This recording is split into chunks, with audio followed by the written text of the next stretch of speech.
खबर आपको देंगे। कराची के इलाके लियारी में इमारत गिरने के केस में अहम पेशरफ्त सामने आ गई है। पुलिस ने SBCA के 6 डायरेक्टर्स और इमारत मालिक समेत 14 मुल्जिमान को कसूरवार करार दे दिया है। अदालत में रिपोर्ट जमा करवा दी गई है। मजीद तफसीलात जानेंगे डॉन न्यूज़ के नुमाइंदे शफी बलोच से। शफी, रिपोर्ट में मजीद क्या कहा गया है, तफसीलात क्या हैं? हाँ जी, पुलिस की जानिब से अब तक की इब्तदाई रिपोर्ट अदालत में जमा करा दी है।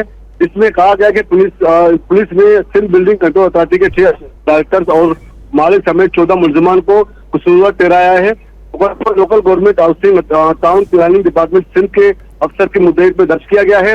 और इस रिपोर्ट में कहा गया कि 1986 में मालिक ने 2 हिस्सों मुश्तमिल ग्राउंड प्लस 5 इमारत तामीर की थी और काफी अरसे से दोनों हिस्से जो है खस्ताहाल और नाकाबिल रिहाइश थे।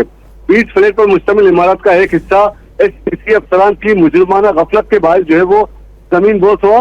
हादसे में मर्द, खवातीन और बच्चों समेत 27 अफराद जो है वो और 9 अफराद जख्मी हुए थे।